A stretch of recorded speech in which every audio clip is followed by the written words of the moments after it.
Hello everyone, welcome back to this channel. I hope you all are fit and fine and practicing English every single day. So আজকের ভিডিওতে আমি আপনাদের সাথে share করব 5 ধরনের prepositional ফ্রেজের ব্যবহার যেগুলো আপনারা স্ক্রিনে দেখতে পাচ্ছেন। তো চলুন এবার এই ফ্রেজের ব্যবহারগুলো এক্সাম্পল সহ এক এক করে পরপর দেখা যাক। তো ফ্রেন্ডস, আমরা আমাদের ডেইলি লাইফে এমন ধরনের বাক্যগুলো বলে থাকি যেমন গাড়িটা দোকানের সামনে পার্ক করা আছে। সবার সামনে এভাবে কথা বলো না। বাসটি গেটের সামনে থামলো। সে আয়নার সামনে দাঁড়িয়েছিল। তো এই প্রতিটা বাক্যে যে জিনিসটা সেম রয়েছে সেটা হলো কোনো কিছুর সামনে। কোনো কিছুর সামনে। তো যখন আমরা সেন্টেন্সে এরকম বোঝাবো যে কোনো কিছুর সামনে, তখন আমাদের ইংলিশে যে ফ্রেজটার ব্যবহার করতে হবে সেটা হলো in front of. In front of Bangla অর্থ হলো সামনে। ওকে, তো চলুন এবার এই বাক্যগুলোকে কিভাবে ইংলিশে বলতে হবে দেখা যাক। সো প্রথম বাক্যটা হলো গাড়িটা দোকানের সামনে পার্ক করা আছে। The car is parked in front of the shop. The car is parked in front of the shop. সবার সামনে এভাবে কথা বলো না। Don't talk like that in front of everyone. Don't talk like that in front of everyone. বাসটি গেটের সামনে থামলো। The bus stopped in front of the gate. The bus stopped in front of the gate. সে আয়নার সামনে দাঁড়িয়েছিল। সে stood in front of the mirror. Say stood in front of the mirror. তো ফ্রেন্ডস, আশা করছি আপনারা বুঝতে পারলেন এই ফ্রেজটা আপনারা কিরকম ধরনের বাক্য বলতে হলে ব্যবহার করবেন। এবার দেখা যাক পরের ফ্রেজ। প্রথমে আমরা বাক্যগুলোকে দেখব। সো এখানে বাক্যগুলো আপনারা দেখতে পাচ্ছেন, যেমন রয়েছে টেবিলের ওপরে একটি বই আছে। টেবিলের ওপরে একটি বই আছে। সে কলমটা খাতার ওপরে রেখেছিল। সে বাক্সটা তাকের ওপর রাখলো। তো ফ্রেন্ডস, এই তিনটি বাক্যতে যে জিনিসটা কমন রয়েছে সেটা হলো কোনো কিছুর ওপরে। রাইট, কোনো কিছুর ওপরে। তো যখন আমরা সেন্টেন্সে এই ওপরে কথাটা বলবো তখন আমাদের সেন্টেন্সে যে ফ্রেজটার ব্যবহার করতে হবে সেটা হলো on top of. On top of এই ফ্রেজটা ব্যবহার করা হয় অবস্থান বোঝাতে, অর্থাৎ কোনো কিছুর ওপরে। তো চলুন এবার এই ফ্রেজটা ব্যবহার করে এই বাক্যগুলোকে ইংলিশে কিভাবে বলতে হবে দেখা যাক। তো প্রথম বাক্যটা রয়েছে টেবিলের ওপরে একটি বই আছে। There is a book on top of the table. There is a book on top of the table. সে কলমটা খাতার ওপরে রেখেছিল। She kept the pen on top of the notebook. She kept the pen on top of the notebook. সে বাক্সটা তাকের ওপর রাখলো।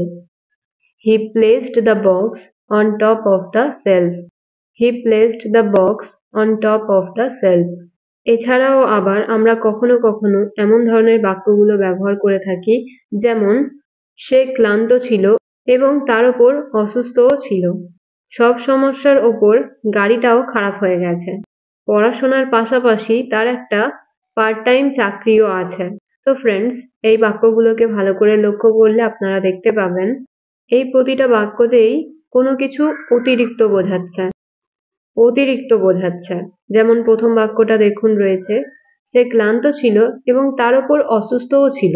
সে ক্লান্ত ছিল এবং তার উপর অসুস্থও ছিল। সো এই টাইপের বাক্যগুলোকে বলতে হলেও কিন্তু আমাদের সেন্টেন্সে on top of, on top of এই ফ্রেজটার ব্যবহার করতে হবে। তো চলুন এবার এই বাক্যগুলোকে কিভাবে ইংলিশে বলতে হবে দেখা যাক।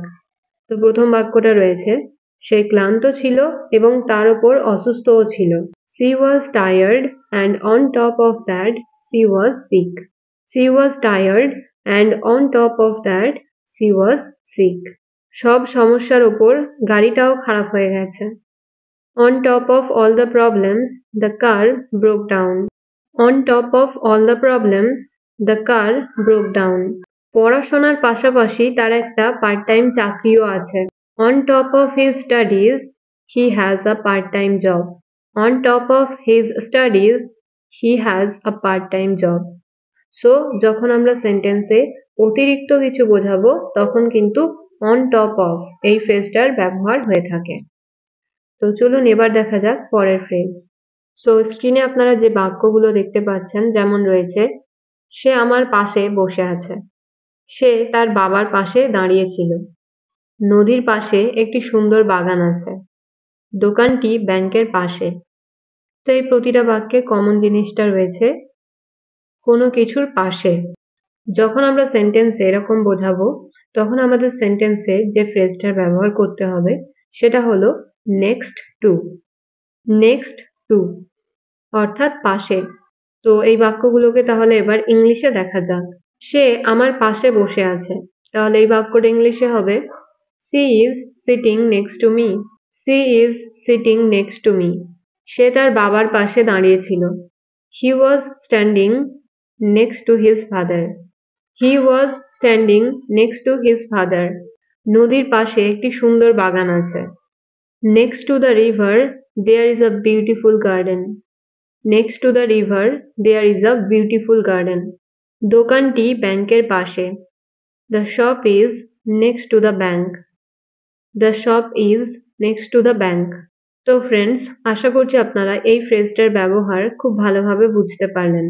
সো এবার এই ফ্রেজটার ব্যবহার করে আপনারা একটা বাক্যের ইংরেজি বলার চেষ্টা করুন।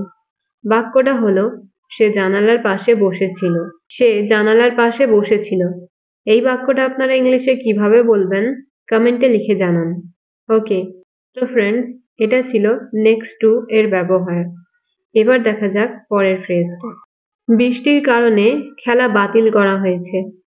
শব্দের কারণে আমি ঘুমাতে পারিনি। ঝড়ের কারণে আমরা বাড়িতে ছিলাম।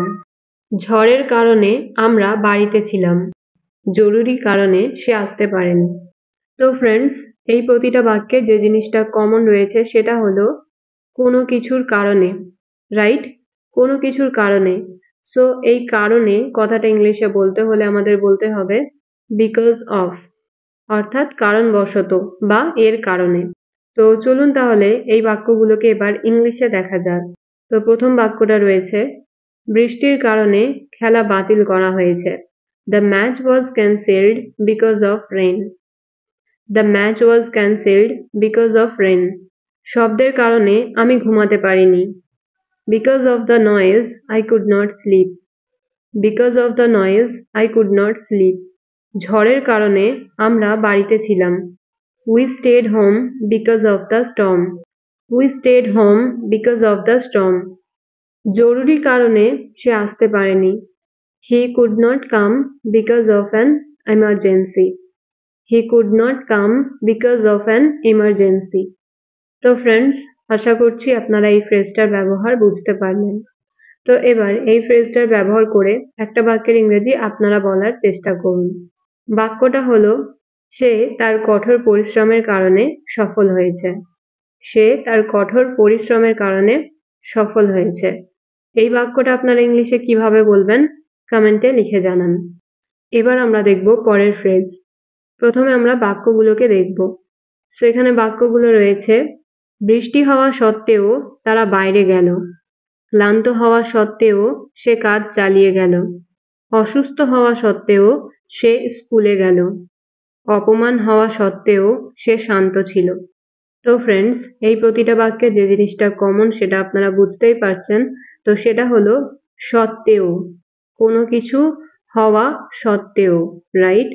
তো এই কথাটা যদি আমরা সেন্টেন্সে বলতে যাই তাহলে আমাদের ইংলিশে যে ফ্রেজটার ব্যবহার করতে হবে সেটা হলো in spite of. In spite of মানে তা সত্ত্বেও বা সত্ত্বেও। তো চলুন এবার এই ফ্রেজটার ব্যবহার করে এই বাক্যগুলোকে ইংলিশে কিভাবে বলতে হবে দেখা যাক। তো প্রথম বাক্যটা রয়েছে বৃষ্টি হওয়া সত্ত্বেও তারা বাইরে গেল। In spite of the rain, they went out.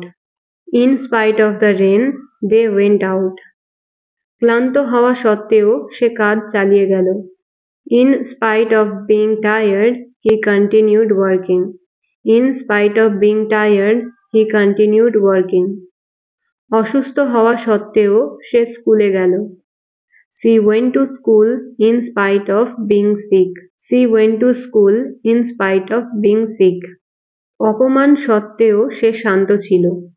He stayed calm in spite of the insult. He stayed calm in spite of the insult. তো ফ্রেন্ডস, এই ভিডিওতে অলরেডি আমি আপনাদের সাথে 5 ধরনের প্রিপোজিশনাল ফ্রেজের ব্যবহার দেখালাম। আশা করছি আজকের ভিডিওটা আপনাদের জন্য ইউজফুল হবে। সো ভিডিওটা যারা আপনারা এখনো পর্যন্ত দেখছেন, ভিডিওটা অবশ্যই লাইক করবেন এবং শেয়ার করবেন। সো দেখা হবে পরের একটা ভিডিওতে। Thank you so much for watching. Stay happy and keep learning.